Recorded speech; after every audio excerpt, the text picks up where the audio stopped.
कसं वाटतं का गार्डन मध्ये येऊन? खूप छान. मजा आली की नाही? हा. आई, मला की ना शाळेत जायचंय. शाळेत कशाला ग? मला खूप खूप शिकायचं आणि खूप मोठं व्हायचंय. अच्छा, मग मोठी होऊन तू काय बनणार आहेस? Teacher. The normal tendency of the universe is to move from order to structure, to lack of order or lack of structure.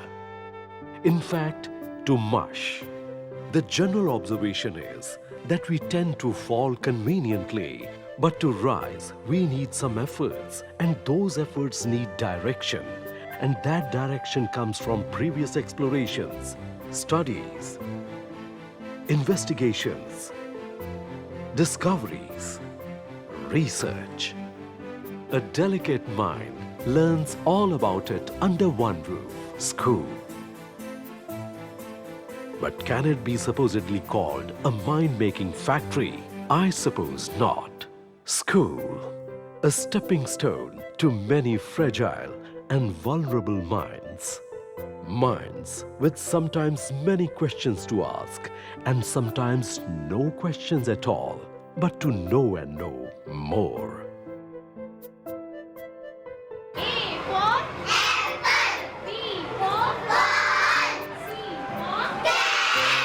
And more.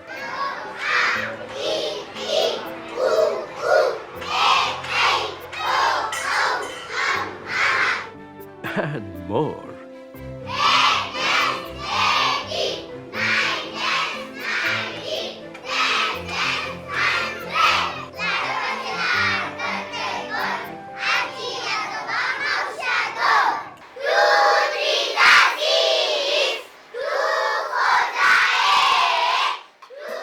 The equations, which now sound very simple, in those days were puzzles of mammoth proportions for our teeny-weeny brains. A school doesn't open a mind which is shut. The mind is already active. It needs right exercises for brain and body. Human resources are like Earth's natural resources. They need to be discovered, refined, and applied. Education should be about understanding the diversity of human intelligence and creativity, and the processes that best cultivate them. Therefore, a school. Gurur Brahma, Gurur Vishnu, Gurur Devo Maheshwara, Gurur Sakshat Parabrahma, Tasmai Shri Gurave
Year 1977.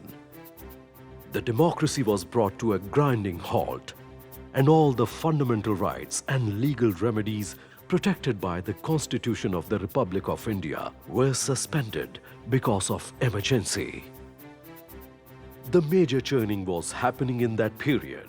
Desai kept India's nuclear reactors, stating they will never be used for atomic bombs, and I will see to it if I can help it.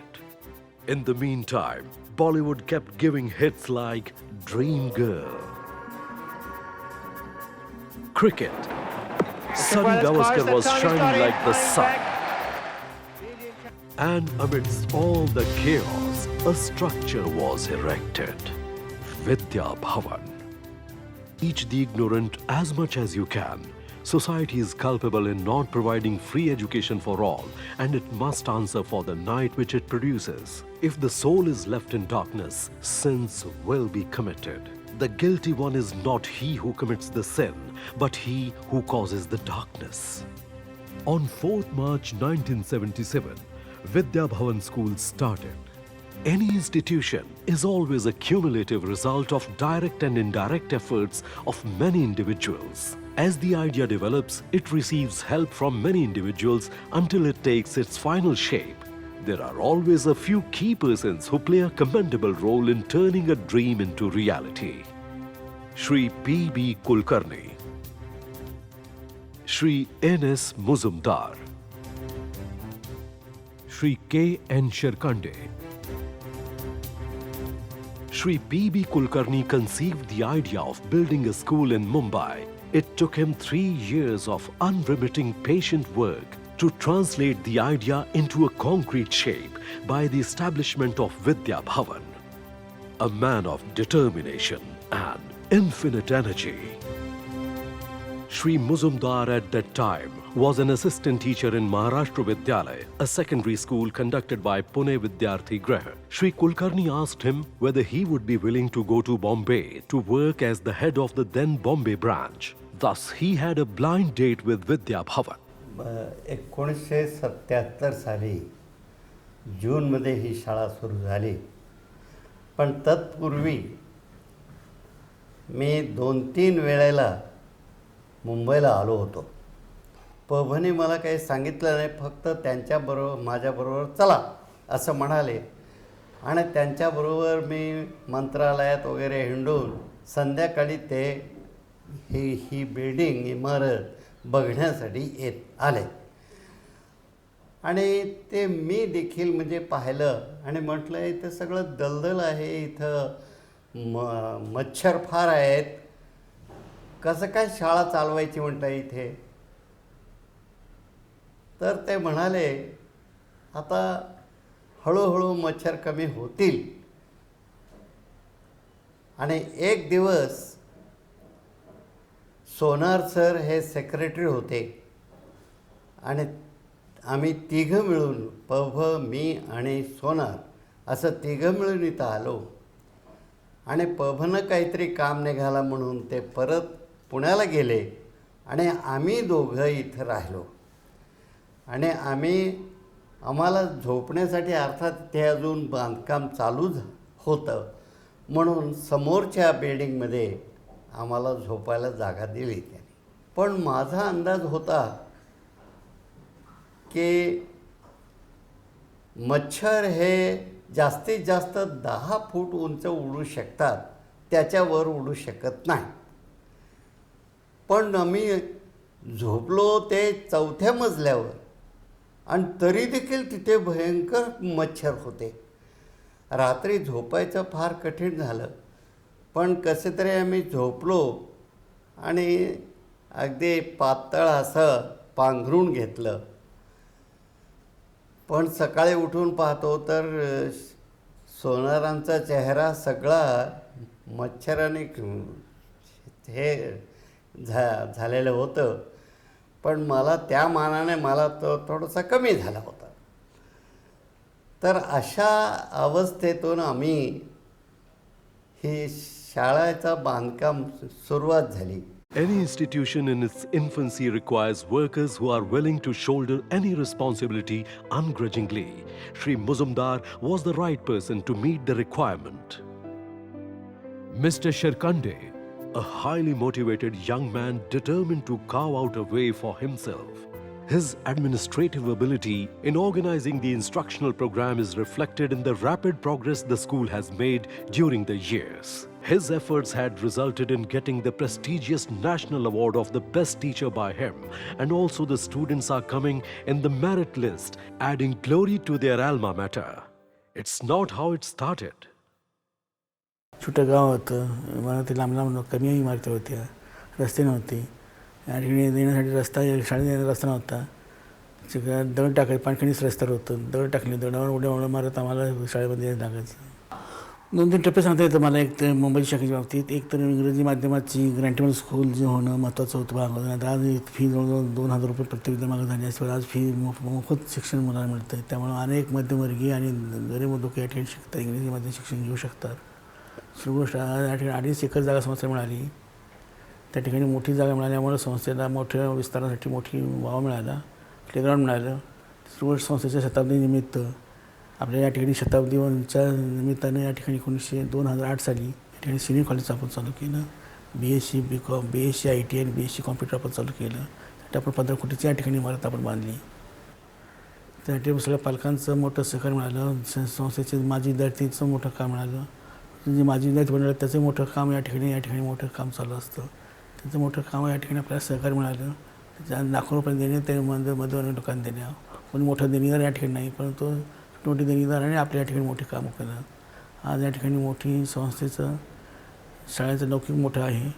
आज पुढं माझे पुढचे बुधा जसं मधून मी वाचतो, माझे पुढचे दर आता आज मोराडी आणि शाळा चालवत आहे. संस्थेचं ध्येय असं होतं की आम्ही अत्यंत चांगले नागरिक तयार करू. आज सध्याची परिस्थिती बघितली म्हणजे असं पटतं की गरीब आणि अतिशय सामान्य तऱ्हेच्या माणसांच्यापासून चांगले नागरिक कसे बनतील हे जे संस्थेचे ध्येय होतं ते किती सार्थ होतं. In 1977, when Vidya Bhavan School started, there were only 4 classrooms in the ground floor with partition in the rooms. Later on, gradually the building was ready with 4 floors. Then 5th floor was added on later. In 1996, second building with 20 classrooms was constructed, attached to the first as annex. At this juncture, Elizabeth High School, which was unfortunately closed down, was merged with Vidya Bhavan English Medium. Thereby, Vidya Bhavan English Medium School became government-aided school. This was achieved due to the far-sightedness of our director and principal Shri K.N. Sherkante. सुरुवातीला अत्यंत कमी विद्यार्थी होते, पण शाळेची उत्तम शिस्त, संस्कार, तळमळीचे शिक्षक आणि SSCचा अत्यंत चांगला निकाल पाहून अनेक विद्यार्थी प्रवेश घेण्यासाठी या शाळेमध्ये धडपड लागले. म्हणून शाळेचा विस्तार होत गेला. जवळजवळ आज मुंबईमध्ये 10,000 चौरस मीटर म्हणजे जवळजवळ 2.5 एकर जागा संस्थेची त्या ठिकाणी आहे.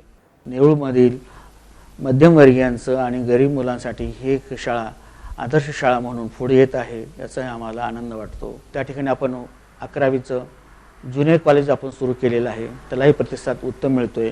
मी पहिल्यांदा इथं 1977 साली जेव्हा पहिल्यांदा इथं शाखा सुरू झाली त्यावेळेला शाखेमध्ये पहिल्या बॅचमध्ये आम्ही 16 मुलं आलो होतो.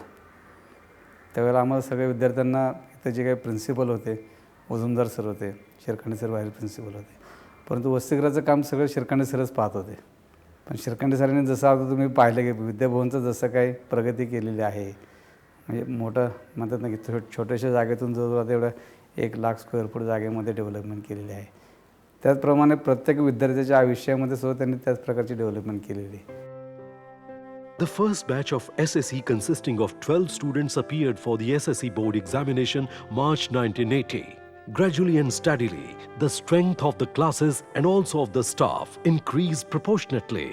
Now, at our 40 years of growth, we have about 5,000 students and 120 teachers. The parent body of the school is an institution called Pune Vidyarthi Group, a charitable institution of Maharashtra. It has been working for the education of the downtrodden. It started in 1909. Pune विद्यार्थीगृह ही संस्था 1909 साली सुरू झाली. त्यावेळेला पुणे विद्यार्थीगृह असं नाव नसून पुणे अनाथ विद्यार्थीगृह असं नाव होतं. आणि मुख्यतः संस्थेचा उद्देश हाच होता की जे विद्यार्थी गरीब हुशार आहेत अशा विद्यार्थ्यांना मोफत शिक्षण मिळावं. पुण्यामध्ये आल्यानंतर त्यांना राहण्याची आणि जेवणाची व्यवस्था व्हावी या उद्देशानं अनाथ विद्यार्थीगृहाची सुरुवात झाली. त्यानंतर 1969 साली संस्थेचा षष्ठाब्दीचा कार्यक्रम असताना डॉक्टर नानासाहेब परुळकर हे संस्थेचे ज्येष्ठ माजी विद्यार्थी, त्यांच्या आग्रहामुळं हे नाव अनाथ विद्यार्थीगृह बदलून पुणे विद्यार्थीगृह असं नाव करण्यात आलं. पुणे विद्यार्थीगृह ह्या संस्थेचा सेक्रेटरी म्हणून काम करत असताना मला विशेष आनंद होतो आहे. वास्तविक पाहता ह्या पुणे विद्यार्थीगृह या संस्थेने जर निराश्रित विद्यार्थी वसतिगृह हा जर विभाग चालवला नसता तर कदाचित पुणेसारख्या शैक्षणिकदृष्ट्या पुढारलेल्या पुण्यामध्ये माझा कधीच प्रवेश होऊ शकला नसता. शैक्षणिक मक्तेदारी ही फक्त ज्याच्याकडे पैसा आहे त्याच्यासाठीच न राहता ज्याच्याकडे पैसा नाही पण गुणवत्तेचं शिक्षण घ्यायचं आहे अशा मुलांसाठी आम्ही काम करतो आहे आणि कमीत कमी खर्चामध्ये गुणवत्तापूर्ण शिक्षण कसं देता येईल याचा आम्ही संस्थेतर्फे नेहमी प्रयत्न करत असतो. I want to become a doctor. I want to become an architect. I want to become an actor. Cricketer, police, Engineer. Scientist. chef, Pilot. I want to become fashion designer. Actor. scientist. Not decided. Personal attention to each and every student is barely practical. The solution lies in the environment of the school. A tone is set by the teacher. Boundary with Myanmar. Check out with the political map now, Arunachal Pradesh. As students, we do not remember all our teachers, but we do remember a few. The ones we admired and loved, who not only taught us a particular subject but also made us love it. Because students are students always. They are small children, they know nothing. There the parents were depending on the education which was important to their children, and so they were very much interested in a good education and a well disciplined manner for their children. The school has flourished. It has flourished means that word is also maybe less, because this institution is blessed by Goddess Saraswati. So whichever field they are touching, it is a golden thing and it changes into that. Teaching is not the only way by writing on the blackboard or writing in the notebook. No. There are so many things a child learns in different way. A teacher helps in improving the quality of questioning. They trigger our curiosity, and once that happens, we make efforts to find the correct answers. There are students who are many a times they are more intelligent, so they may come out with so many questions. I should be prepared to answer. So it's not only the bookish knowledge that I depend on. I always think that we should know much more than the child's level. So anytime anything is asked, we should be in a position to answer them. I think what I am today, I always thank Vidya Bhavan, especially Shikande sir, because whenever I had doubt, he is also handling the same subjects. So I used to go to him, then he used to tell me this is what it has to be. And I think today whatever I am, I always owe it to Vidya Bhavan. So my personality is because of Vidya Bhavan. Life of a teacher, what I feel is actually, if they are very sincere right from the beginning, day one if they do, of course students you start loving. You should not enter into teaching life just because I am not getting a job anywhere else. You should first have a love towards the children. Then you should have a love towards teaching and ready to work for the students, not for your sake. I am sure you will be successful in your life. मी या संकुलामध्ये जी entry घेतली ती मी शिक्षिका म्हणून आलेच नव्हते.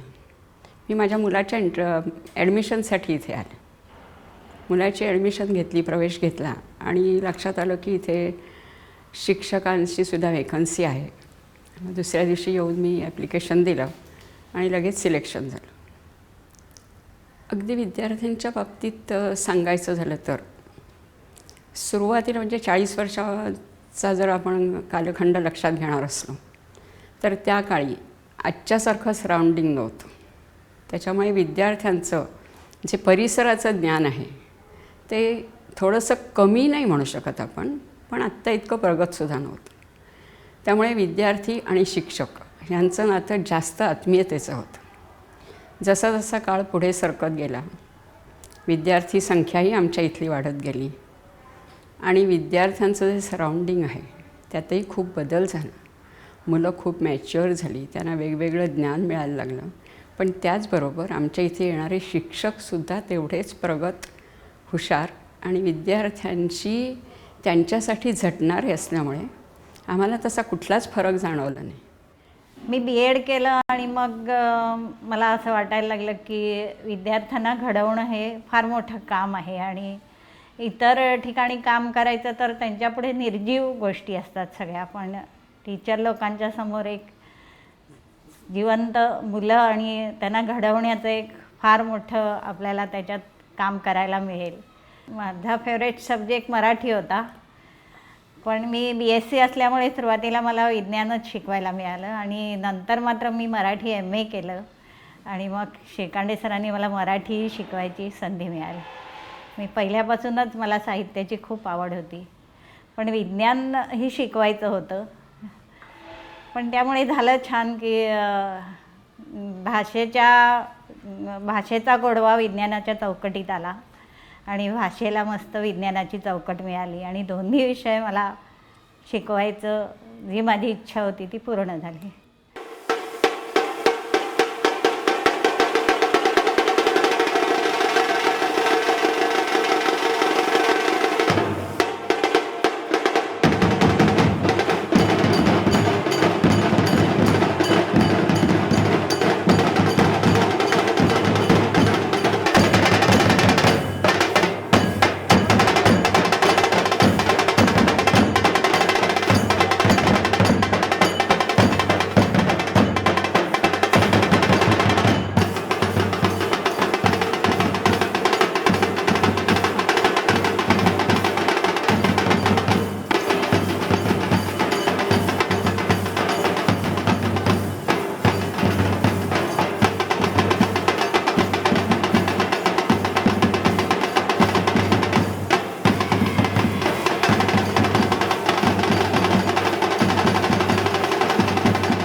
Extracurricular activities are those which are performed by the students outside the realm of the normal curriculum of university or school education. Such activities are generally voluntary as opposed to mandatory, non-paying, tend to be athletics, social,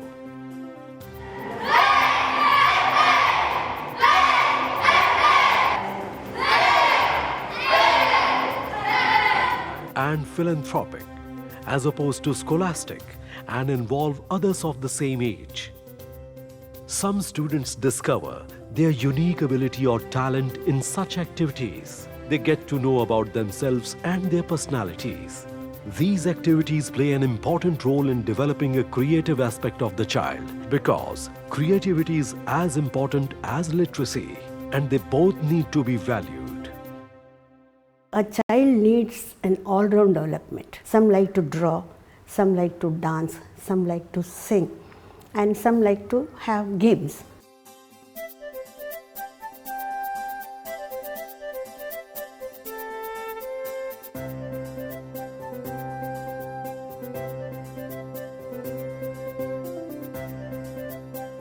If that is not given, all day only lesson makes a child dull and they start rebelling. So if you want to tap the child, really intelligent child, the child has to be given a room to have extracurricular activities. ही आपली विद्याभवन घाटकोपर हा जो परिसर आहे तो एकूण 2.5 एकरचा परिसर आहे. या ठिकाणी ज्युनियर KG पासून म्हणजे नर्सरीपासून 10वीपर्यंत इंग्रजी माध्यम, ज्युनियर KG पासून 10वीपर्यंत सेमी इंग्रजी माध्यम, 8वी 9वी 10वी मराठी माध्यम, ज्युनियर कॉलेज जनरल सायन्स आणि ज्युनियर कॉलेज व्होकेशनल इलेक्ट्रॉनिक्स आणि कम्प्युटर सायन्स अशा स्वरूपात या ठिकाणी या इमारतीमध्ये शिक्षण दिलं जातं. विद्यार्थ्यांना जास्तीत जास्त चांगल्या सुविधा देण्यासाठी संस्थेने 1986 साली स्वतःचा असा वाहतूक विभाग सुरू केला. आज संस्थेच्या 9 स्कूल बसेस आहेत. या बस सेवेचा लाभ 1900 शालेय विद्यार्थी घेत आहेत. नवीन जी आपली इमारत आहे त्या ठिकाणी सिनियर कॉलेज म्हणजे मुंबई विद्यापीठाच्या अंतर्गत BSc IT आणि कम्प्युटर सायन्स असे सिनियर कॉलेज या ठिकाणी आपलं चालू आहे आणि एकंदरीत संपूर्ण 5300 विद्यार्थी आजच्या घडीला या ठिकाणी शिक्षण घेत आहेत. टीचिंग नॉन टीचिंग पकडून 187 इतका स्टाफ आहे. 40 वर्ष खरं तर हा जो विचार करत असतो, जसं मुंबई आर्थिक राजधानी म्हणून आहे नावाजलेली जगामध्ये, तसं शैक्षणिक सुद्धा विशेष असं स्थान आहे मुंबईचं. आणि ह्या स्थानामध्ये घाटकोपरमधली विद्याभवन शाळा ही एका माणिक्य महोत्सव साजरा करत असताना एक वेगळं तिचं वैशिष्ट्यपूर्ण असं हे आहे. माणिक्यच जे आपण म्हणतो त्या शब्दाला अनुसरून खरं तर खूप गौरव वाटतो. अक्षरशः काही बोटावर मोजण्या इतपत विद्यार्थी ह्या शाळेत आलेले असताना आत्ता तिचं रूपांतर अशा काही गुणवत्ता दर्जाच्या शाळा राहिलेल्या आहे की बोटावर मोजण्या इतपत गुणवत्ता दर्जाच्या शाळा, तर त्यातली आमची ही विद्याभवन शाळा.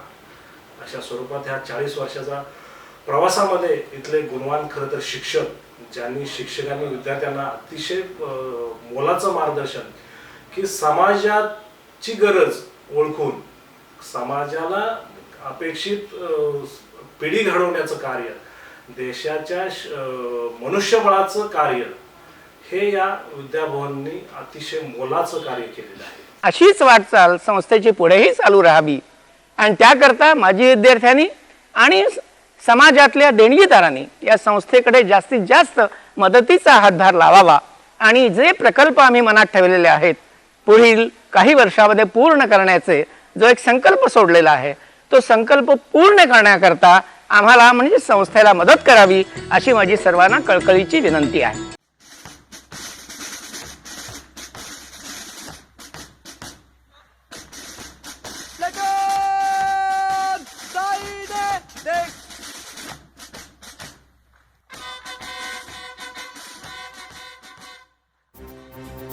Vidya Bhavan, a journey of 40 years. It's just a beginning.